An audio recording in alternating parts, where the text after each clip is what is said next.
sky over Delta Station burned red, not from the twin suns that orbited the shattered colony planet, but from the fires of war. Smoke and ash choked the air like the dying breath of a fallen world. "They'll come for you when the night falls," said Sergeant Kin Varric, tossing the last of the rations into the crumbling shelter. "And you won't survive it. No one ever does." Commander Corvin Day stood tall despite the pain lancing through his side. Blood soaked the remains of his tattered combat suit, but his steel-gray eyes never blinked. "We'll see," he said, voice like tempered metal. "I've done impossible things before." "You don't understand," Kin pressed, eyes darting to the ridge where shadows shifted. "They're not sending drones tonight. They're sending her, the Night Warden." Corvin froze. Everyone knew the stories. The Night Warden, an elite, assassin genetically sculpted by the Varn Dominion, trained in the ancient rites of the Karel. Half alien, half machine, all death. No one who faced her lived to tell the tale.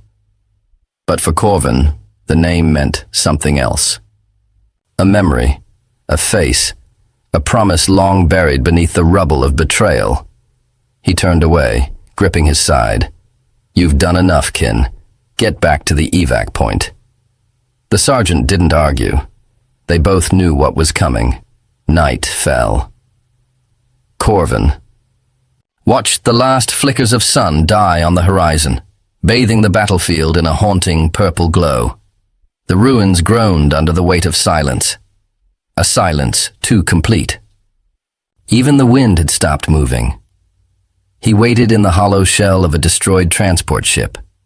Its twisted frame arched like the bones of a great beast. Here, he would make his stand. And then he felt her. She didn't make a sound. Not a single footstep, no shifting of debris. But Corvan felt the air around him tighten. The temperature dropped a degree. A subtle shift, almost unnoticeable, unless you were trained to detect it. Unless you'd fought beside her before. "You're slower than I remember," he said without turning.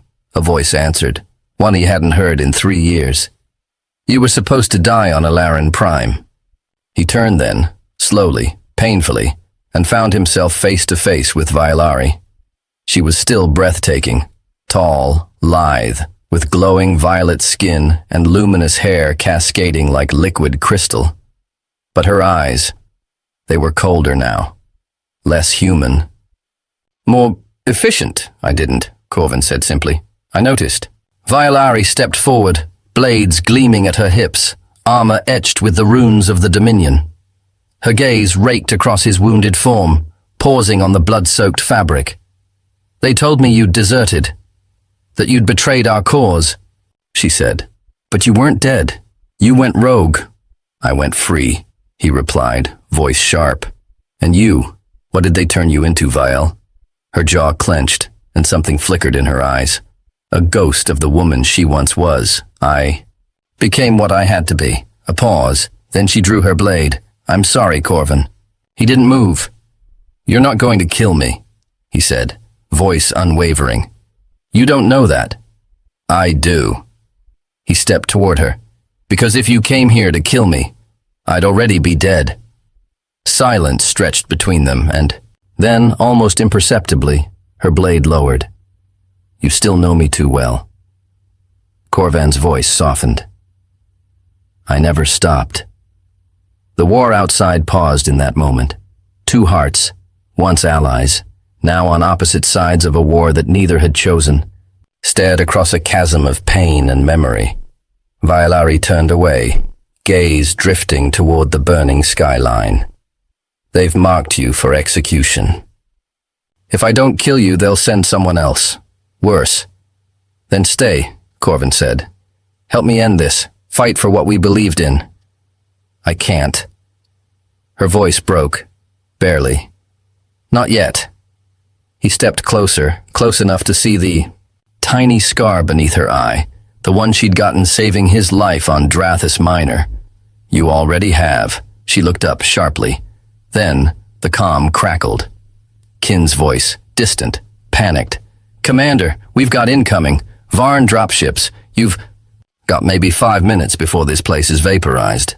Vailari's expression hardened.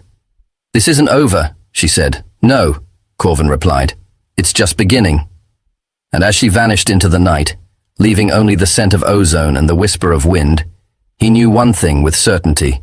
He wasn't going to die tonight, not when she was still out there. Not when hope had a name, Vailari. The ground trembled beneath Corvan's boots as the first Varn dropships pierced the scorched sky. Their engines screamed like dying beasts, their shadows swallowing the stars. The Dominion wasn't just hunting him, they were erasing him. He didn't run. Instead, he staggered out of the broken transport wreck and limped toward the communications array on the ridge. Each step ignited a blaze of pain in his ribs, but he forced his body to move. He had to warn Kin, had to hold the line until a figure emerged from the rocks beside him, quick as a plasma bolt. Still moving? Vailari asked, landing beside him in a crouch. You always were too stubborn to die. Corvin gave her a hard look, breath ragged. Changed your mind? Let's say I'm buying you one more night, she replied, her tone clipped. Don't mistake this for mercy. He didn't. He saw it in her eyes, the storm raging behind the assassin's mask. She wasn't here as the Night Warden. Not entirely. The part of her that had once trusted him, laughed with him, loved him, was clawing its way back. Together they reached the compost, a skeletal tower covered in rust and vines, just as the first bolts of plasma hissed into the dirt around them. Kin! Corvin barked into the radio. Get those transports out of range, this! Whole valley is about to be glassed. Kin's voice crackled through, tense. Acknowledged. We're airborne. We'll circle back in 15. Hold tight. 15 minutes, Corvin muttered. Might as well be 15 years. Longer than you've ever lasted, Vailari teased as she ducked behind cover. Corvin blinked at her, stunned, and then, despite himself, laughed. It was the first time he'd laughed in years. The Varn troopers hit the ridge like a tidal wave, jet-black armor, soulless visors, and rifles, humming with death. Corvin and Vailari moved in tandem, muscle memory and instinct flowing like water. She was a phantom, dancing between blasts, blades flashing in brutal arcs. He was a hammer, holding choke points with calculated fury, every shot precise. They didn't speak, didn't need to. They had trained together on a dozen worlds, fought side by side before politics and lies had torn them apart. Now, they fought like they never stopped. When the sixth wave fell, bodies littered the ridge like broken shadows. Smoke curled around them, and the distant dropships circled again, slower this time, hesitant. They're regrouping, Vailari said, wiping her blade clean on her leg. And they know I didn't kill you. Corvin dropped beside her behind a steel beam, coughing blood. Which means... What? She hesitated. It means they'll activate the bond. He froze. You still have it? Vailari nodded. They kept it dormant in case I was ever compromised. Corvin remembered the ritual well. The bond was ancient Kayrell tech, part magic, part machinery. It connected two souls at the quantum level, allowing perfect synchronization in battle. Unbreakable loyalty. And in Vailari's case, remote control. They'll use it to override your mind, he said, dread growing. Yes. Her voice was small now, almost afraid. If they do, I won't be able to stop myself. I'll kill you. He looked at her. Really looked. Past the armor, past the blood. Into the eyes of the woman he once held under starlight. The one who whispered his name like it was sacred. You're stronger than them, he said. Vailari shook her head. Not this time. Then she drew a small device from her belt, a thin black shard pulsing with red light. The bond anchor, she said. If we destroy it, the link breaks, but it's fused to my neural spine. I can't reach it. Corvin met her gaze. Then I will. She stared at him, lips parting, eyes wide. "Corvin, it'll hurt me. I know." He stepped forward, hand trembling as he took the shard. "But I'd rather hurt you for a second than lose you forever." Their hands touched. Her breath caught, and in that moment, before he made the cut, before the scream, before the blood, she kissed him. It wasn't slow, it wasn't soft, it was desperate, real, a collision of pain and memory, fire and forgiveness, a kiss that said, "I never forgot you, I never stopped loving you. And if this is the end, then let it be ours." Then she nodded. He pressed the shard into the base of her neck. She screamed. The device sizzled, light flared, and the bond, 3 years of silent chains, shattered. Vailari collapsed, breath shallow, skin steaming. Corvin caught her. "You did it," she whispered. "You set me free." He smiled. "Now let's survive the night." But the Dominion was not done. From the skies, a shadow descended, larger than the others, cloaked in black fire. "The Warden Prime," Vailari said, fear creeping into her voice. "He's come to finish it." A 10-foot armored behemoth landed in the ruins, his voice like molten steel. "You failed your mission, assassin. Now both of you will die." Corvin stood, rifle raised. Vailari beside him, still weak but fierce. "We stand together," she said. Corvin looked at her, eyes fierce. "Then we make this night legendary." The Warden Prime's arrival sucked all heat from the battlefield. He was a mountain of obsidian armor, each plate carved with glowing Varn runes of conquest and judgment. Twin plasma axes spun from his forearms, humming with enough power to sever. A tank, but it was his eyes, burning like stars, collapsed into rage that froze Corvan in place. "Subject Vailari," the Warden Prime intoned, voice deep and cruel. "You are decommissioned." Vailari staggered to her feet, her spine straight despite the pain. "You no longer control me." The Warden Prime stepped forward, each footfall shaking the cracked earth. "You were a weapon. Now you are a failure. Both of you will be erased." Corvan cocked his rifle. "You'll have to try." And try he did. The first blow from the Warden Prime came like a meteor strike. Corvan rolled away just in time, but the shockwave sent him crashing into a slab of twisted metal. His vision blurred, ears ringing. He watched as the Warden advanced toward Vailari, fast for something so massive. Vailari moved like lightning. She ducked beneath a sweeping axe, her blade flashing in a tight arc that sparked against the Warden's armor. She leapt back, twisting midair, and launched a plasma shuriken at the exposed servo in his leg joint. It sparked. He didn't flinch. The Warden slammed his fist into the ground, sending a concussive blast that launched her into a crumbling wall. She hit hard, her breath exploding from her lungs. Corvin forced himself to stand. "Vael!" She was down, but not out. Corvin ran at the Warden Prime, rifle blazing. Plasma rounds ricocheted off the armor until one struck a chink in the collar, plating, scorching the metal. The Warden turned, swinging both axes. Corvin dropped, slid under the arc, and fired a grenade into the Warden's midsection at point-blank range. Boom! Smoke and shrapnel obscured everything. Corvin stumbled back, coughing, vision blurry. "Did it work?" "No," Vailari rasped from behind cover. "It made him angry." From the smoke, the Warden Prime emerged, armor cracked but functional. His axes now burned white-hot. "You delay the inevitable." Corvin glanced at Vailari. "You still have that override chip?" She pulled a half-melted spike from her boot. "What's left of it?" Corvin nodded. "Then we end this now." He dashed toward the Warden, dodging one brutal swing, then another. "Hey, ugly! I'm the one you want!" The Warden lunged.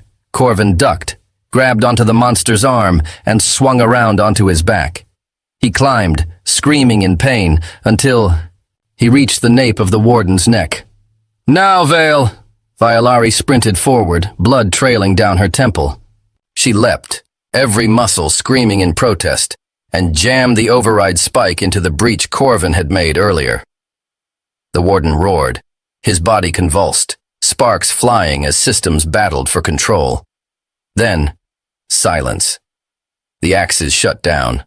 The glowing runes dimmed, and the warden dropped to his knees. Corvin tumbled off his back, landing hard. Vialari collapsed beside him. For a long moment, they just lay there, breathing in the silence, listening, hoping. It didn't last. A deep rumble echoed overhead. They looked up. More Dominion dropships. Hundreds. "I thought we were the main target," Corvin muttered. Vialari's eyes widened. "We were the distraction." Corvin's comm crackled. Kin's voice, urgent, crackling. "Commander, Dominion fleet is initiating orbital cleansing. They're going to wipe the entire sector. Evac."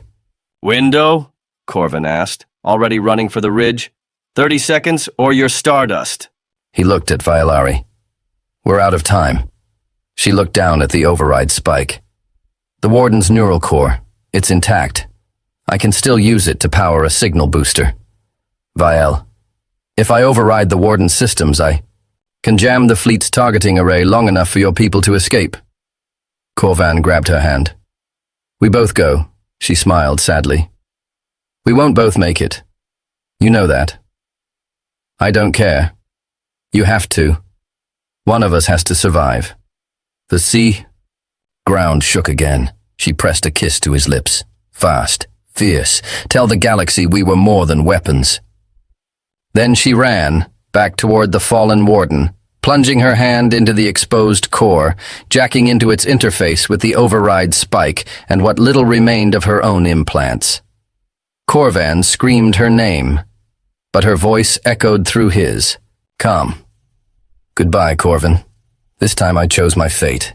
And then light, blinding, brilliant, beautiful light. The Dominion ships veered off course. Their targeting scrambled. The orbital cleanse failed.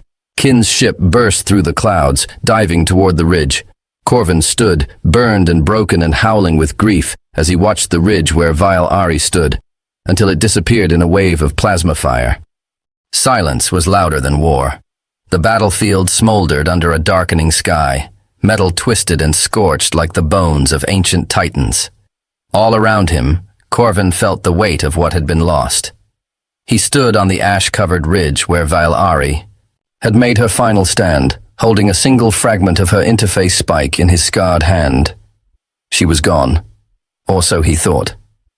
Kin's dropship hovered nearby, engines humming low. The surviving members of Echo Spear, half their number lost, watched Corvin in reverent silence. No one dared speak. No one dared break the spell of grief that had settled over them. He dropped the spike into his pouch and turned. "Get the wounded aboard. Secure the data core. We leave nothing behind." Kin stepped forward, helmet tucked under one arm. "Commander, she saved all of us."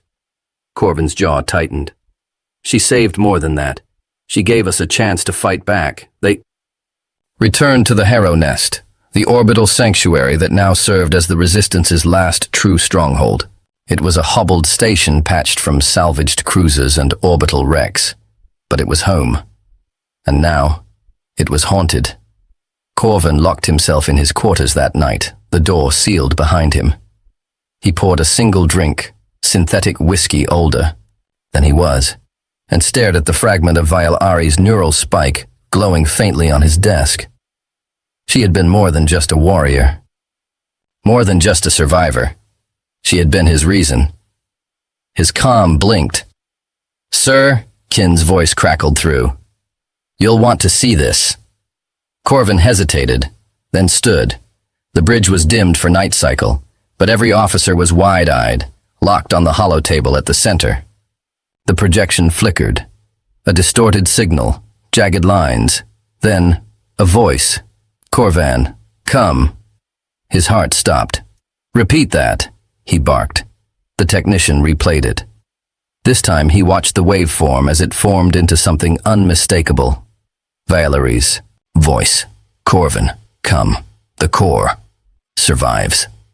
"She's alive," he whispered. Kin blinked. "Sir, that can't be. Her biosignature vanished in the blast." Corvin turned to him slowly. Then explain the signal. A beat. Then another officer spoke. It's coming from the wreckage site, below the planetary crust, deep, almost like it's riding old Dominion data channels. She must have uploaded herself, Corvin murmured. Use the Warden's core to survive his code. Kin paled. That would kill a normal mind. She was never just normal, Corvin said. Prep a salvage team. I'm going back. Within the hour, a specialized recovery shuttle was dropping into orbit. The radiation from the orbital cleansing hadn't fully dissipated, but it didn't matter. He was going. Alone, if he had to. He didn't. Kin joined him. So did Asher and two of the recon techs. No one said it out loud, but they all knew. This was a ghost hunt. And maybe they were chasing shadows. But maybe, just maybe, they landed in the blast crater. What had been jagged hills was now a blackened basin, scorched into glass. Corvan's scanner pulsed, picking up buried signal spikes. He followed them deeper until they reached the remains of the Warden Prime. Its metal husk was cracked open, like an egg, and inside, something pulsed. Dig here, he ordered. They worked fast. The heat was unbearable, but eventually they uncovered the fractured core, still glowing. Fragments of synthetic brain matter floated in stasis gel, and above them, a projection flickered to life, a face, hers, distorted, ethereal. Corvin! His heart thundered. Vailari? I held on, fragments of thought, voice, memory, code. Is it really you? Her image stabilized. Her violet eyes, luminous and sad, stared into his. Yes, not all of me. But enough. Tears stung his eyes. He hadn't cried since he was a boy. But this broke him. I thought I lost you. She reached through the light, her holographic hand brushing his face. You held on to me, even when I let go. Corvin clenched his jaw. Can we restore you? Transfer your consciousness into a new shell? Her image shimmered. There's not enough left. This is temporary. My time is ending. No, he said, fierce and raw. There has to be a way, a backup, a vessel. Vailari shook her head. Don't waste what you have. Don't chain yourself to ghosts. She stepped closer, gaze burning into him. I need you to do something. Anything. There's a vault. Beneath the ruins of Jarnak Station. Dominion forgot it exists. Inside is my real memory drive. Untouched. You can't restore me, but maybe you can finish what I began. She smiled faintly. Make the galaxy remember what the Dominion tried to erase. Why tell me now? Her voice softened. Because you're the only one who saw me, not as a weapon, but as someone worth saving. The light began to fade. No, he breathed. Please, stay. Her voice echoed as the core dimmed. Don't mourn me, Corvin. Fight for me. And then she was gone. For the second time, he lost her. But this time, she left him with purpose. He rose, the memory drive coordinates burning into his datapad. Around him, the recovery team worked in silence, unsure of what they had just witnessed. But Corvin knew. She had endured the impossible and left a final mission behind, and he would not fail her. The Dominion had no idea what was coming. Corvin stood in the heart of the Harrow Nest's war chamber, the star map before him erupting with red trails. Enemy fleets moved like slow serpents across the void. But now his forces moved faster, smarter. They had her, not Vailari herself. But the memory drive she led him to had changed everything. Inside it, they found not only her strategic mind, but data. Classified Dominion encryption keys, ship schematics, subspace node coordinates. It was a treasure trove of Imperial secrets buried for a century, and now it was the knife that would be used to slit the Dominion's throat. They won't see us coming, said Kin. eyes scanning a simulation of the next incursion. Corvin nodded. Good. Let them believe we're broken. He turned to the others. Asher, Relic, Nomir, and the rest of the surviving Echo Spear. Behind them stood the new recruits, freed slaves, exiled rebels, defectors from dead colonies. All of them carried fire in their eyes. This isn't just a battle, Corvin said, voice low and flint-edged. This is the final message, the end of the silence. We're not ghosts. We're not forgotten. He pointed to the Dominion's capital system, Carthus. Prime, we strike there, and we burn the sky. They launched from orbit 2 days later. It wasn't just a fleet, it was a reckoning. Harrow-class stealth destroyers, gunships bearing resistance banners, even scavenged Dominion carriers now turned against their former masters. The stars themselves shimmered under the weight of so much defiance. Corvin piloted the lead ship, the Vile's Ember. She was reborn in the metal. Her voice no longer echoed, but her thoughts remained, etched into the ship's AI patterns. In every maneuver, every evasive burst, every calculated ambush, her legacy guided his hand. And then they arrived. Carthus Prime loomed ahead, a planet of glass towers and orbital cannons. A symbol of the Dominion's enduring grip. Kin's voice cracked over comms. Enemy detection grid down. They still think we're 2 systems out. Corvin grinned. Then let's give them a wake-up call. The first strike was surgical. EMP bursts took down planetary shields in seconds. Gravity bombs ripped through the capital shipyard. As Dominion warships scrambled, they ran into a coordinated trap. Every move anticipated, every counter already woven into the plan. Chaos reigned. Resistance fighters poured onto the surface, hitting command hubs and AI cores. The city's central spire, a black obelisk crowned in flame, erupted as the Ember's rail cannon fired directly through it. Corvan led the ground assault himself. The moment his boots hit soil, he charged into the heart of the old palace, blade drawn, rifle blazing.